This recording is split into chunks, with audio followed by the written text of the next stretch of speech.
talk to you about something really important today, because this is a national problem. I know, I'm getting outside your cameras, I'm sorry. No, you're fine. This is what carpenters say. This is their little model, right? Measure twice, tell once.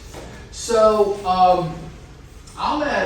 went to a ninja selling thing in Denver 2 weeks ago.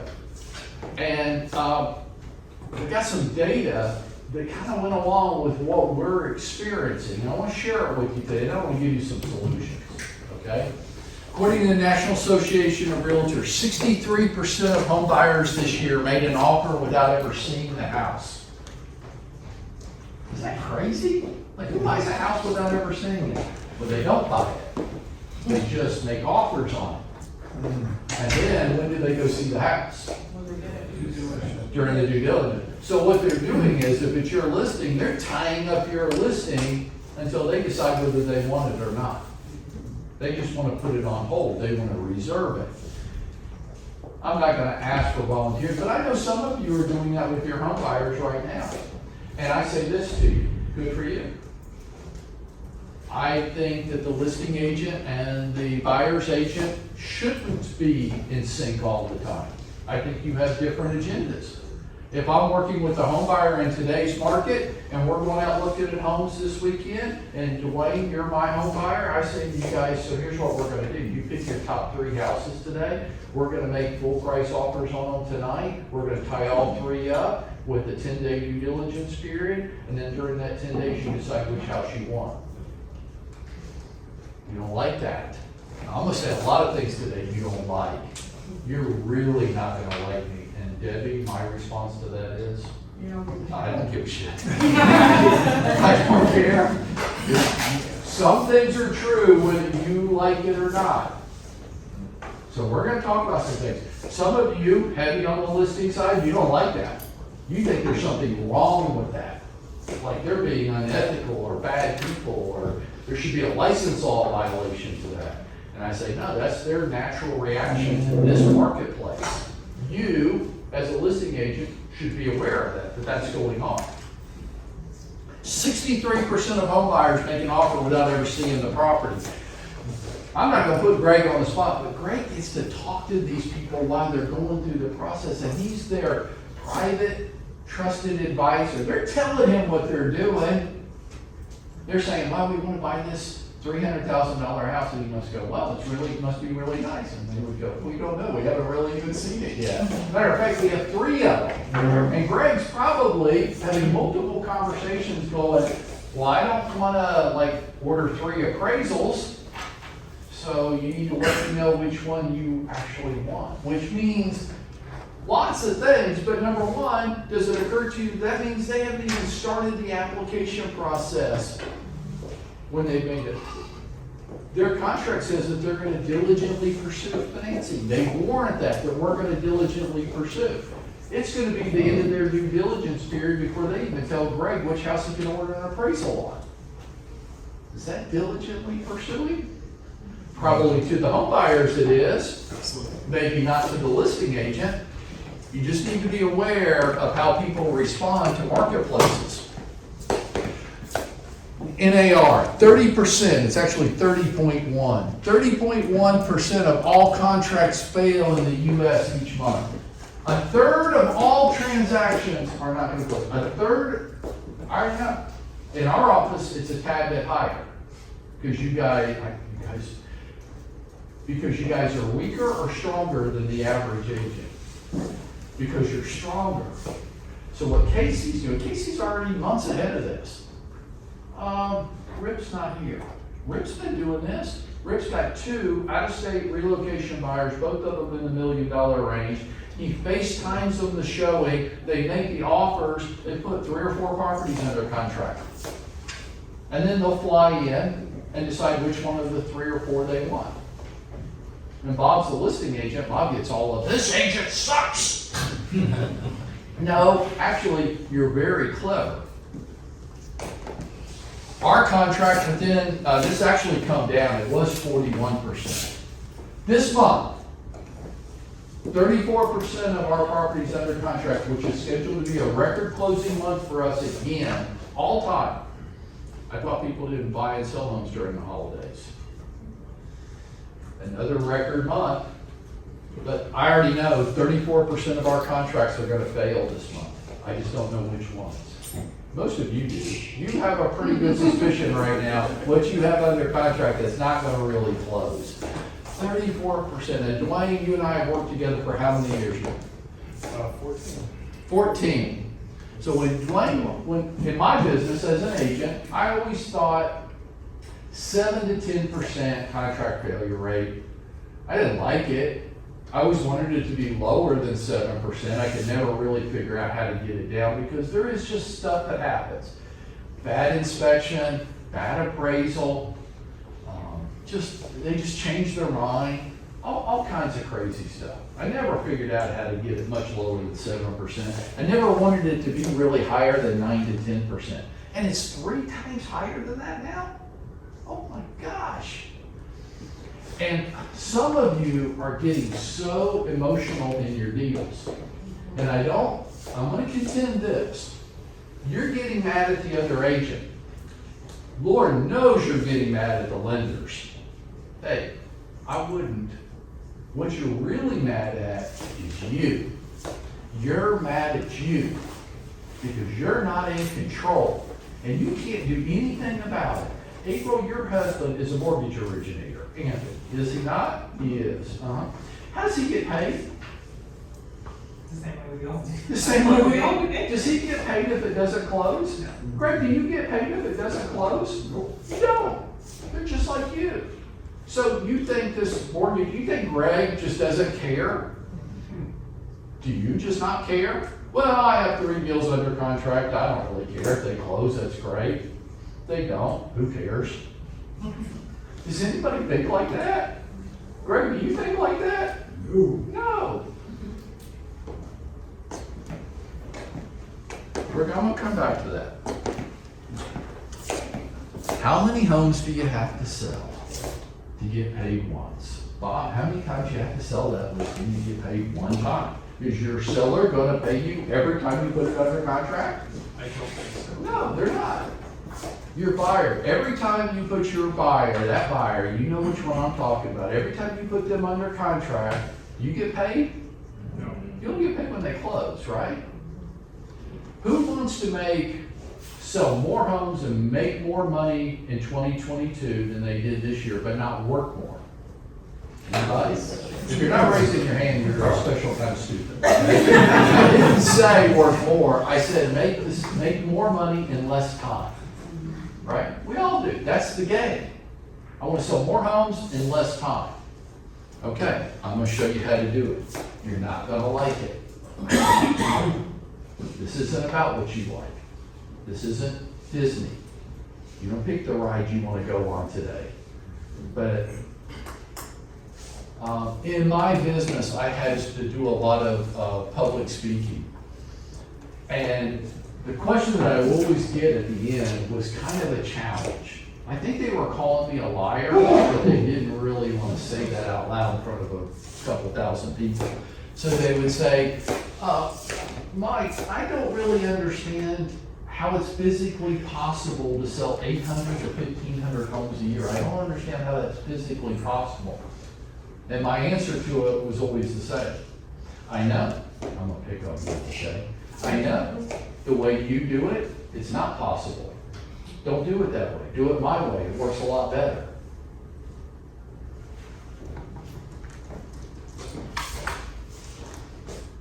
I want you to close on time the first time. Okay? That's the goal. So I'm going to give you some strategies here, and it works on both sides of the transaction. My contention that I'm going to try to prove to you today is this is how you make your buyer's offer stand out. All of you are wrestling with this. How do I get my offer to beat all the other offers on the property without really paying more? Well, watch. Strategy number 1. Okay, our contracts suck. RGAR contracts, that's right. If you're with the Georgia Association of Realtors and you're watching this right now, our contracts suck. I can't believe he said that. I don't care. GAR is not God. And our contract, if you're a seller, our contracts suck. Once your seller signs that contract, they can't get out of it. And whose big idea was it to put an 8-day unilateral extension? Hey, I got to move out of my house. I got everything on a moving truck because you're moving in. We're closing tomorrow. And then all of a sudden tonight I get some notice that I've turned off my utilities, scheduled them. I've scheduled my cable's going to be turned off. Now I can live without heat, but I cannot live without my cable. All of a sudden now I got to call them all back and say, no, we're not. We ain't doing any extensions if everybody doesn't agree to it. I don't know whose big idea this is. That you can just tell me, we're not going to close tomorrow, we're going to close a week from tomorrow, and I haven't got nothing to say about it. And by the way, I negotiated price and terms with you, and a lot of it had to do with what day you were going to close. And now you're not going to close on that day. So you're going to give me more money? No. Well, who gave him the right to just extend my deal without me having anything to say about it? Who thought that was a good idea? Hey, who thought that was a good idea? That's stupid. And you've all had it happen to you, and you've all used it on the other party. Ellen, feel free to jump in here. You're on the legal side of this. If you see, no, Mike, there's actually a reason that makes sense for this. Greg, if you guys see something, please jump in. Okay. I do want to jump in. Mike, there are actually buyer's agents that will write contracts they'll call me up and say, Greg, what's the time frame for closing? And I'll give them a time frame, and they'll say, okay, what we're going to do is we're going to go 6 or 7 days less because they can exercise that extension. Now that to me is wrong. I'm not the agent, but that's what's happening. Function of the marketplace. So strike it. Draw a line through section B4A. Draw a line through it and have everybody initial it. And when the other side goes, well, why are you doing that? Because anything we do associated with this contract is going to come with mutual agreement. Do you have a problem with that? I don't think so. Right. They won't like it because it's not usual and customary. Well, I've been selling real estate for 20 years and I've never had seen anybody do that. Well, you have now. Strike this crap out of your contracts, both from the buyer and seller side. From the buyer side, we're so confident. Greg's doing our loan. We're so confident that we're going to be ready to close on time. We don't need this language in there. Just made my contract stronger. Comment. Oh, I'm going to get you. I'm going to make everybody in this room mad about something today. Per diem. Hey, I'm you. I'm an agent. I've sold a lot of houses, and I got tired of this. I got tired of trying to get the other agent to do their job. I got tired of lenders feeling like they don't have to talk to me. I got tired of all of it. And you know what? We're not going to do that. Sweetie pie, do you need how long of an extension does your buyer need to close? 7 days. 7 days? That's fine, Tom. That's fine. Per special stipulation number 3 in your contract, you do know that's $100 a day per calendar day. So I'll just need a cashier's check for you for $700, and we'll be glad to sign that extension. Casey? Does that conflict with taking the 8-day unilateral out of it? Does the 8-day unilateral stop you from? Yeah, if you don't take the 8-day out, then you're just going to implement the 8-day. Well, if they did the 8-day, could you have this step in and get paid for the 8-day? You see what I'm saying? No, but I'll answer you this. Just cross out the 8-day. It should be a no contract at all. Doesn't need to be there. There's no reason why one party should get to do something without the other party's consent. That's ridiculous. And you want an extension? Tom, I'm glad to give you an extension, honey, as long as you want. You just pay $100 a day per calendar day, and you pay it up front. Because if you don't make it, if you say, well, it'll be paid at closing, because what's gonna happen? You're gonna get down to the day of closing, you've held your property off the market, and they're gonna go, well, we're not gonna close if you don't waive these late penalties. No, you pay the late penalties up front. Well, we don't wanna pay. That's fine. Good luck. I'm sure you'll have no trouble at all finding another home. And we've got to put this one back on the market. I do have other people that are waiting for it. So good luck. Enjoy working with you.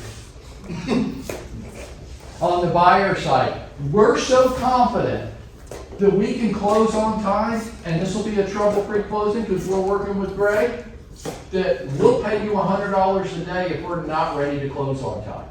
And I just made my offer strong. Both sides of the transaction.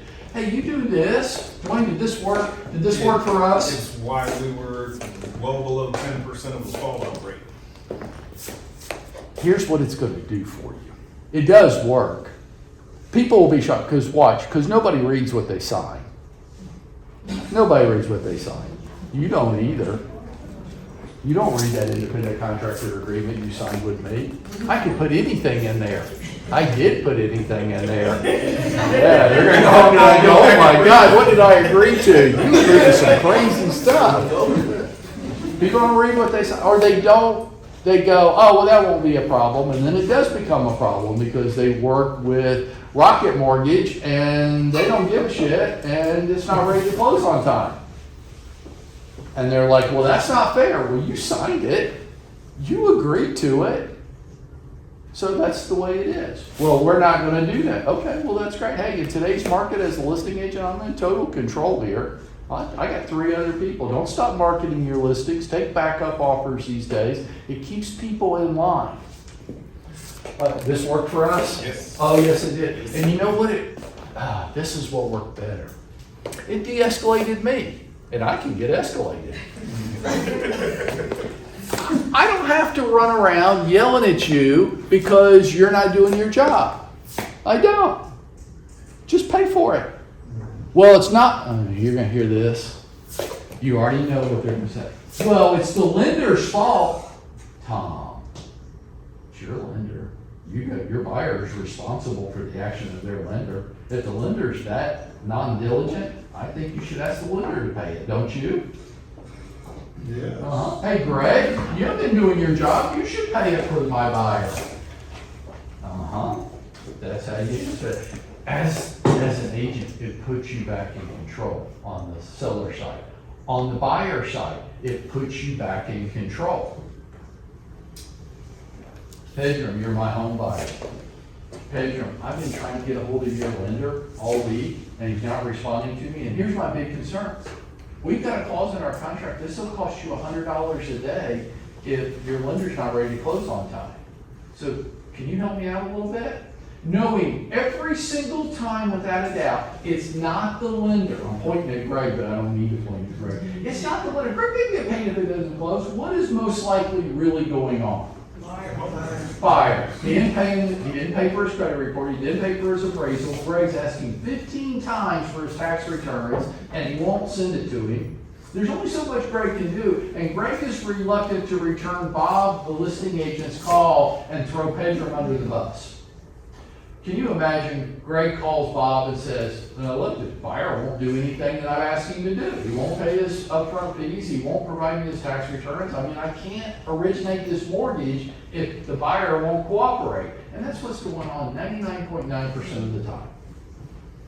Greg could close, I don't know, if you had a super cooperative home buyer that gave you everything, kind of like me. We could tell some stories on me. Greg, here's my mortgage application that you sent me 8 months ago. It would be really funny, except it's actually true. You ever have home buyers that just won't be diligent with you? Oh, gosh. Well, how quickly could you close if you had a super cooperative home buyer? Usually 14 to 17 days. So really, the only reason you couldn't is you can't get what you need from the buyer. Generally. Right. But he's not going to tell anybody that. And those of you that get mad at Ellen's office, well, I had to wait. Like, you're some superhero of the planet, right? God forbid you had to sit in her waiting room and eat her candy for an hour, and they were late closing, and that makes you guys some kind of terrible, horrible people. It's not their fault. 99.9% of the time, it's not their fault. It's the lender's fault. They haven't even gotten the lender's closing package yet. But are they gonna tell you that? They are not. We represent the lender, just to let you guys know. So when Greg, I'm like, geez, Greg would never do this. But when Greg doesn't send his closing package, his closing this morning at 11 o'clock, and it's 11:20, and they don't have it. They're not gonna walk out in the waiting room and say, hey, Bob, like your lender, dude, we don't even have their closing package yet. Bob's gonna say, well, Greg said he sent it. Well, of course, what the hell else is Greg gonna say, right? They're not gonna throw the lender under the bus. They're gonna get on the ropes, and they're gonna cover up, and they're gonna take your body blows and all the criticism, because they aren't gonna throw the lender under the bus, because they want more business from that lender. And you're gonna blame them. Why would they not want to close on time? You think they want people sitting around in their waiting room all day? You think they're just incompetent? Those are easy answers. It's not accurate answers.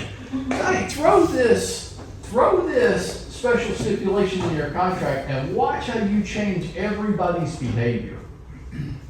Hey, Tom, just checking in with you this week. Everything seems to be moving along on Main Street, closing okay? We're all over it. Oh, that's so good to hear. You know, I woke up, I was a little worried for you guys this morning.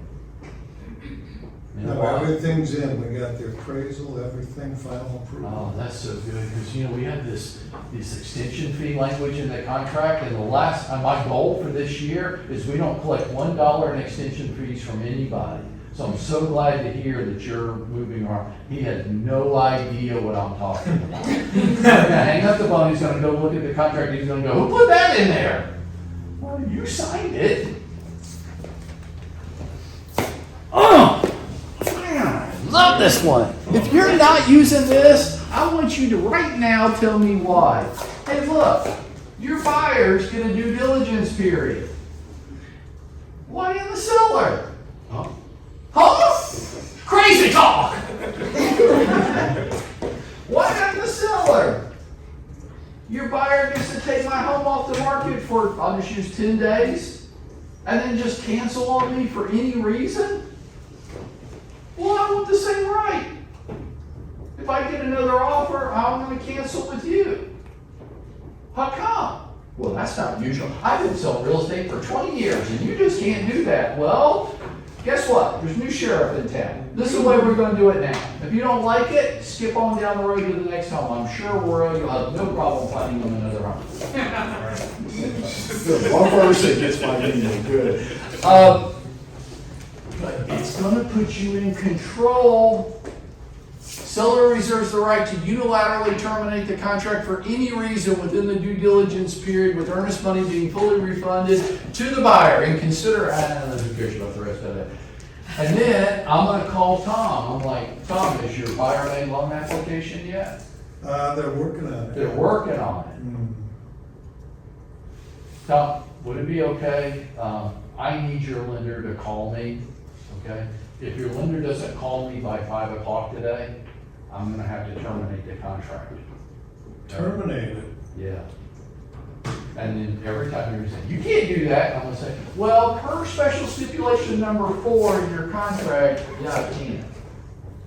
Yeah, I can. I want the loan application made. I want the appraisal and credit report paid for. I want to know when the appraiser is gonna be out to the house. I want you responding to my phone calls and emails promptly. And if you don't, I'm gonna terminate your ass. And this is what you really want. You want some control back in your contract. And on the buyer side, you say, we're so confident that we've got our act together and we're gonna move along diligently and close, so we're willing to let you cancel on us if you want to. But you're not gonna want to. We're gonna give you a money back guarantee, because you're not gonna wanna use it. We got our stuff together. That's how good our offer is. You think they're getting any other offers like that? No, everybody else, this is some kind of unspoken game. Everybody else wants to be able to get what they want, but not let you get what you want. You want to be able to terminate on me, but I can't terminate on you. You want to be able to extend on me, but I can't extend on you. I'm supposed to be cooperative in selling you my house, but your lender won't return my phone calls. No. Hey, Tom, Yes, if your lender doesn't return my call by 5 o'clock today, I'm going to terminate the contract. but people love the house. Well, then they need to make sure that their lender becomes cooperative. Does that make sense? Is that reasonable? Yeah, can I call you right back? Let me call Dwayne, does that work? It works. That works. That's how you get people to respond like that. Go. So this mostly protect the seller? Protects everybody. It makes your home buyers look like they got nothing to hide. Like they're serious about buying this house. I'm so serious about this house, I'll put my money where my mouth is. Billy. Well, so let's say the buyer is compliant and they paid for an inspection, they've done everything, and the seller just gets a better offer the night before due diligence is over. I've never seen that. You wouldn't buy my listing. Yeah. And you know what, these days, I don't really care if you do or not. Because I can I sell mean, it to her, are or fees, him, or are him. fees refundable, the payback? Like if I, you paid for it. Yeah, I would say Okay, now, Yeah, here's yeah. a great point. So as a buyer's agent, you don't really like this. No, Hold on 1 second. You don't really like this. correct. Could he counter it? Yeah. Could he put a little sentence on the end? Yeah. Like, okay, but this right goes away when this is completed. Yeah. And as a listing agent, what do I really want? Do I really want to terminate his contract and put it back? I don't really want to do that. And by the way, if we got an offer for more money, do I get more money? Yep.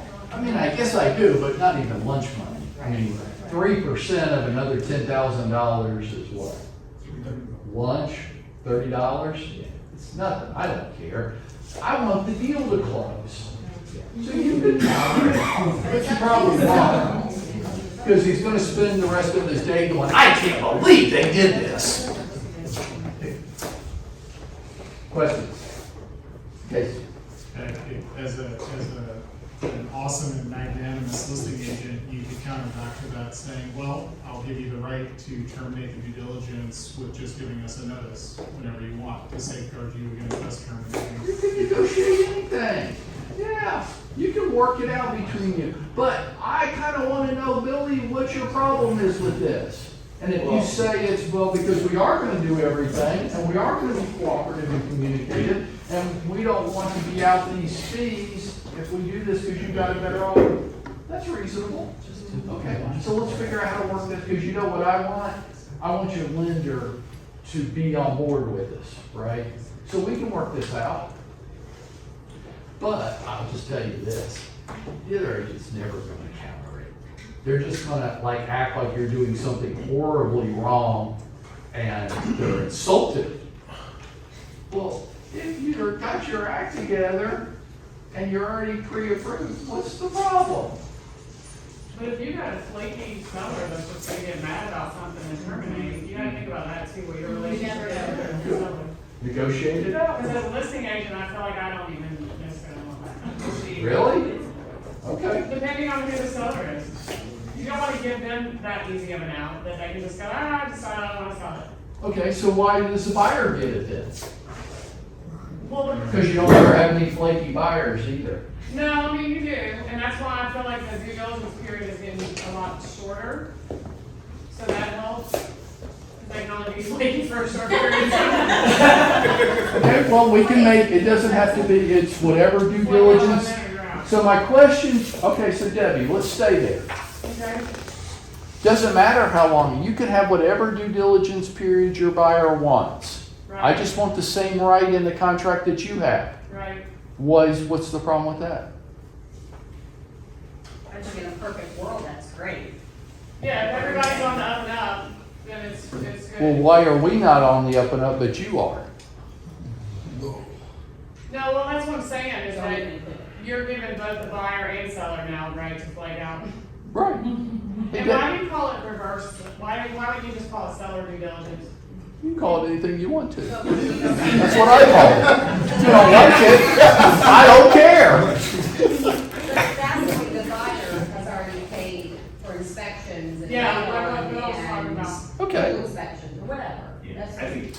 Could you add that in there, that if the seller terminates, the seller will refund the buyer the fees paid? You could. You could do it. Yeah, I like That makes sense to you? Yeah. Okay, so I want to ask you a question. Okay, and this shows what side of the equation you're oriented on, which is fine. I just want you to get both sides. So you're worried that your buyer paid for credit report and appraisal up front, and inspection, and they should get that money back. And I'm saying, yeah, you just took my house off the market for 10 days, and I ought to sue you. I think you cost me damages. 10 days in this marketplace, December, I just held my house off the market for you, so I've got damages too. But we don't ask for that. No, but 10 days later, your house probably worth like $10,000 more. Maybe not.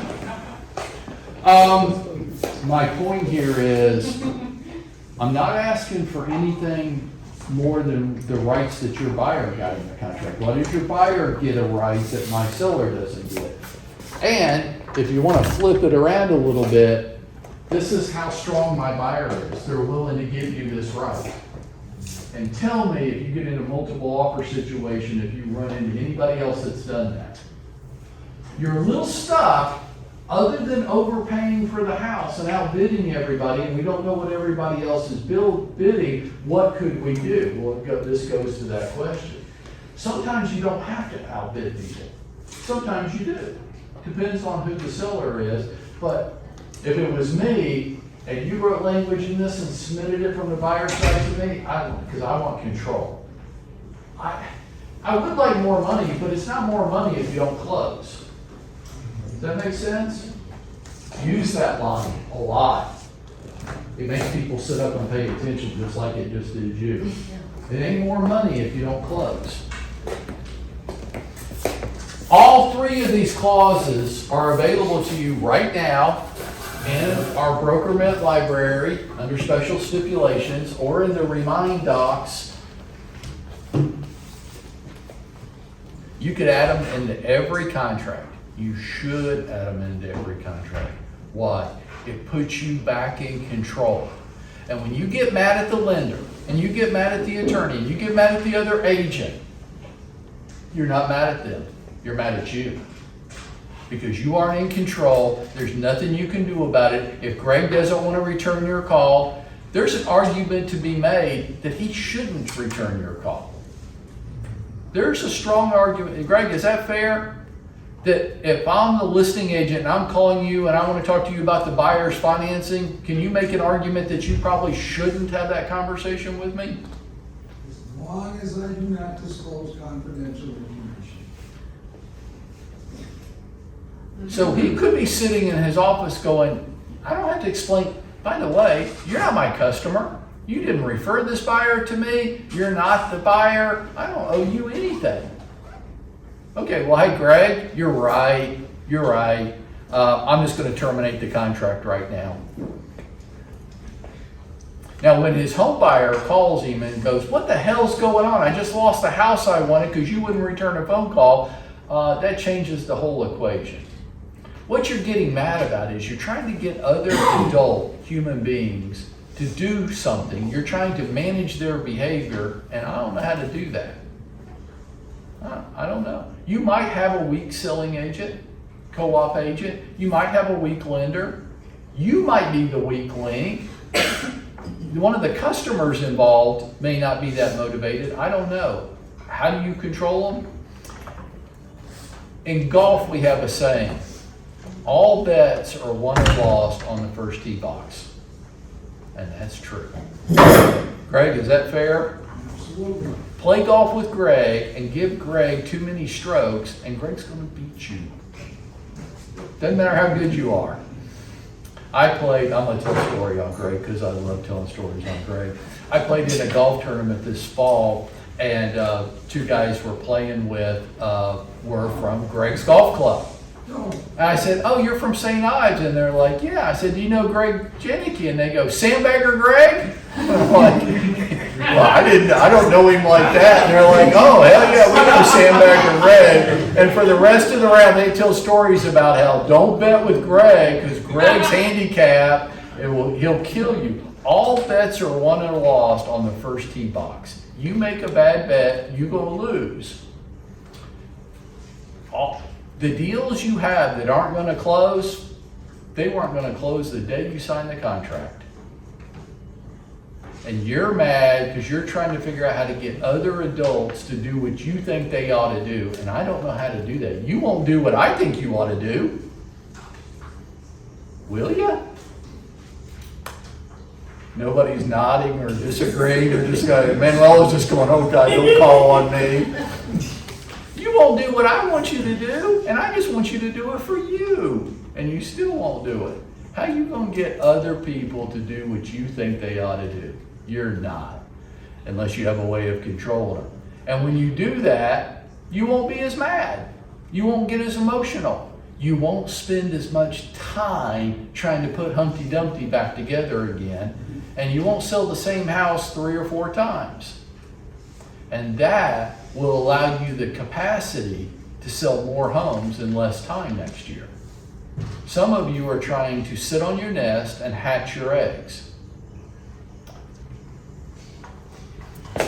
I mean, it would be grossly inappropriate to point anybody out, wouldn't it? Like, that would just be not good. But some of you want to sit on your nest and hatch your eggs and work your deals and make sure that they close and nurture them through closing. They love me. And I keep saying, he's not gonna close. He's not gonna close. Yeah, what's your amendment said? They're gonna close. Billy thinks he can control people through earnest money. Billy, that guy doesn't think you're ever gonna keep his earnest money. He'd give you $1 million if he had it, because he doesn't think he's ever gonna lose it. You, let me just destroy a myth before we finish. You aren't keeping anybody's earnest money. You aren't keeping anybody's earnest money. I have been in court with so many earnest money cases. Here's what happens. If it ever gets to court, which, how long, you've got an earnest money dispute. How long has yours been in dispute now? 6 years. 6 years. Hey, you're gonna, they never get that earnest money back. Ever. Because here's what's gonna happen. You're on the seller side. Oh God, you people, you're so whacked out. Oh, we're keeping your earnest money. And I could say, would you quit telling people that? You ain't keeping nothing. Well, they're just like that. Okay, so I've been in court on this probably 11 times. And here's what the judge says every time. He's gonna look at you, the listing agent, or your seller, and he's gonna go, did you sell the house? Yes. Get out. Give them their money back and get the hell out of my courtroom. You didn't suffer any financial damages. Well, they defaulted on their contract. Get out of my courtroom and don't come back. All 11 times, the judge asked one question. Did you ever sell the house? Yes. Get out. And that's years later. How many years now? 6. And we're still not in court. No. And when we get there, the judge is going to go, quit wasting the court's time with this stupid stuff. Y'all fighting over nothing. How much is earnest money for property? $5,000. 6 years later. It's very typical. And some of you going, well, we're holding earnest money. Hey, Dwayne and I, we have to interpret the contract. I get your opinion and how they're terrible human beings. I'm like, yeah, but there's no clause in the contract about what kind of human being they are. And you can't write a contract that's okay. Even if you use these clauses, we're going to interpret the contract, and when it's a little muddy, it's going to court. And that means sometime between now and the day you die, it'll get resolved. Maybe. And then you throw COVID in there. I don't know how long it's going to be now. Maybe more than 10 years. You're not keeping anybody's earnest money. Here's what earnest money does, and the thing that we didn't put up here, but which I'm a strong advocate for, how much is enough earnest money? On the buyer and seller side, I say, Bill's not gonna like this, but I'm gonna say from the buyer side, you want the earnest money to be crazy high. $5,000 apparently isn't enough. How much is enough? I used to ask for the down payment. How much What size, you putting 10% down? Let's do that with the Earnest money. Well, we can't do that. Why not? Well, they can't afford to lose, why would they lose it? Are you gonna default on your contract? Well, no. Well, then what's the problem? Do you have the money? Talk to people like that. They can never answer it. They just feel like that's not wrong. The earnest money needs to be high enough that people are scared they're gonna lose it. Every buyer you ever work with is gonna go through buyer's remorse. Every single one. Every one of you that ever got married went through a period where you were going, the rest of my life. Morgan woke up the day of your wedding and went, you're gonna go through a little gut check moment like, am I sure this is what I wanna do? And then you're wondering, and that earnest money needs to be high enough where they're scared they might lose it. For some people, that's $1,000. For some people, it's $20,000. If you're on the buyer side, high earnest money not only makes the seller feel good about something they really shouldn't feel good about, because they're never gonna get it, but it keeps your buyer through that remorse period. Do you know why Morgan got through cold feet in her wedding? Because she'd already bought a dress, and put a deposit down on the wedding, and they spent so much money, I can't back. I had somebody tell me this yesterday. Who was it? Somebody told me, the only reason I actually went through with the actual wedding is because we had spent so much money I couldn't back out. I'm like, well, that's love.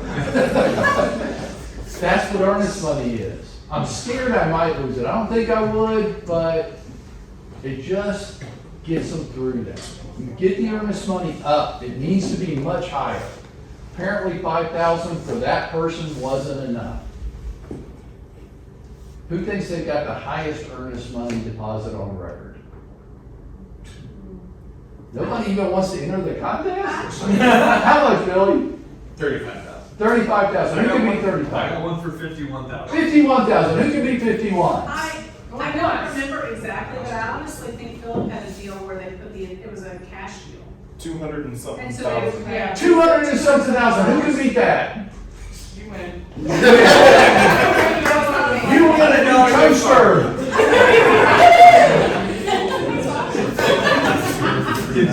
You want to sell more houses in less time? Put this stuff in your contract, put you in control, measure twice, cut once, put yourself back in control of the deal, sell more homes, have more time off.